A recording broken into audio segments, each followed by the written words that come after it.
Sweetriot's based in New York City, but I want to talk about where I think open book management came from for me. I grew up in a small town. I ran through the cornfields to visit my grandparents, and I think when you grow up in a small town, there's a level of transparency, let's say. You kind of know your neighbor's business, and you drive down the road with your family, and you start talking about someone's out mowing the lawn, and what is the cousin doing down the street? And so you kind of just know facts and figures. And so I think for me, it was very natural when I started a company to be committed to total transparency. So what is Sweetriot? You may have seen it in your gift bags. I hope you have some.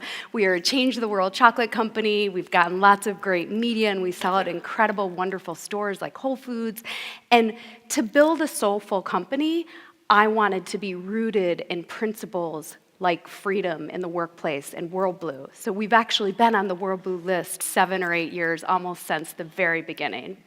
So for me, when I was building this company, I thought, how can you operate in the dark? And I put this visual here because transparency for me is about letting people kind of, look behind the curtain and see what's really happening. How can you build something with the team unless they know? So for us, the commitment to open book management was there from day one.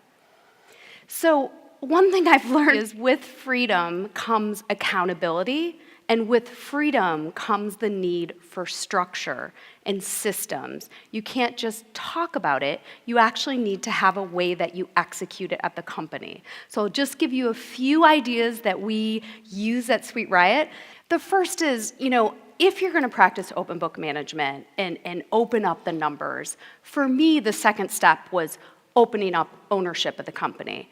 So having come from Yahoo, where you kind of join the company, you receive stock options, and it's something, I'd say more normal in Silicon Valley.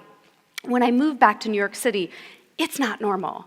But I couldn't really operate a company opening all the numbers without opening up the ownership. So when someone joins Sweetriot full-time, they receive stock options of the company.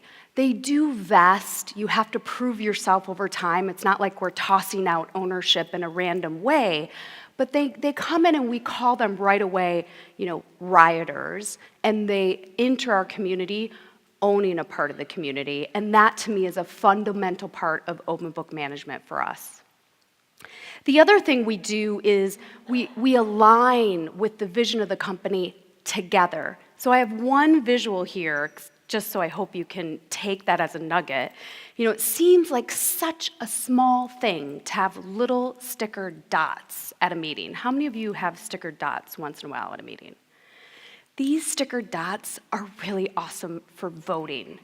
So when we go do our annual strategy summit together, it's not like I go off with a board or a few people and talk about it.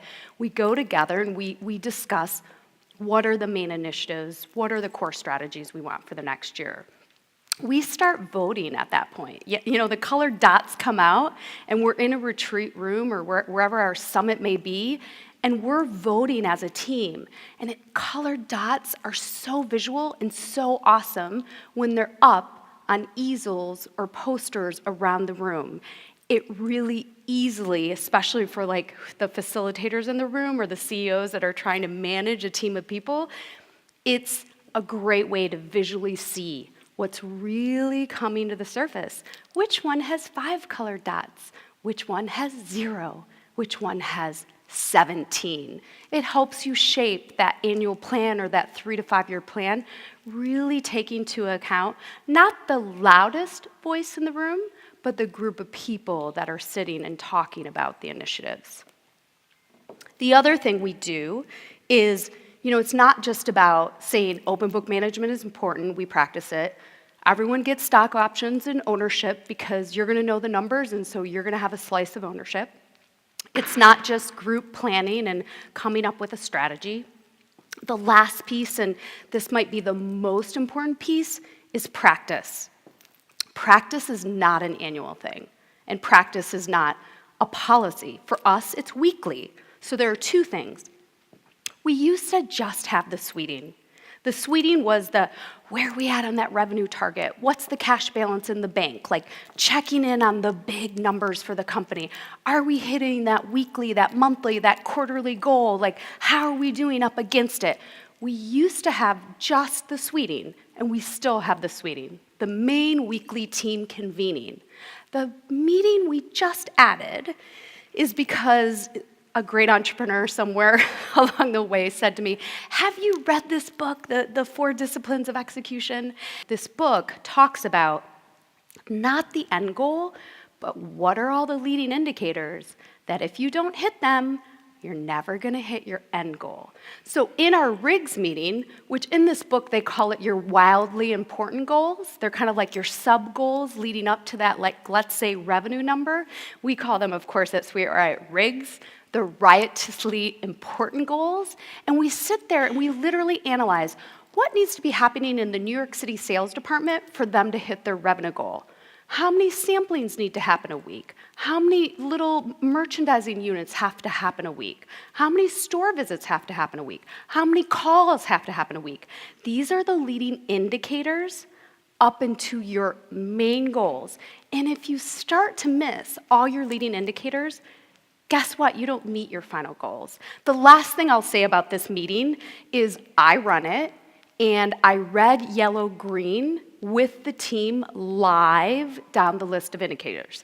Now, I know there are a lot of people that say, don't do update meetings. Have people update their numbers and then, review them later and whatever, just don't do an update meeting. Literally, I was just running this meeting yesterday. At the end of it, I said, you guys, you know what?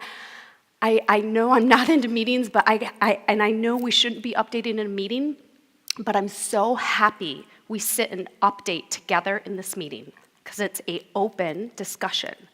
And we're red, yellow, greening everything live within the team in the meeting. So there's no behind the scenes updating paperwork going on that gets shelved and never discussed. It's a live discussion. Why are we behind on store visits? And I'm sitting there going, I'm going to yellow that this week, but this one I'm going to green because it's really awesome. We did so great on that leading indicator. The last point I'll say about just this in general is one of the other aspects that's incorporated in this weekly meeting is something called a Shazam.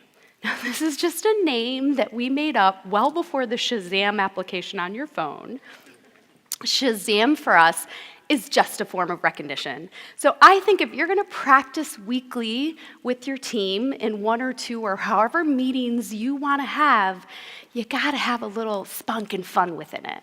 So we usually have Shazams at the end where I or other members of the team are simply sending a Shazam to someone and recognizing that someone. What does that do? Raises the energy, emphasizes different points that you think are important within that meeting. And again, your leading indicators, if you miss them all, you're not going to make your final goals. So this is how we practice open book management. I can just tell you from personal experience, we've sold millions of units of fair trade organic chocolate and change the world candy. And one of the reasons, and one of the main reasons we've done it, is open book management and freedom in the workplace. Thank you.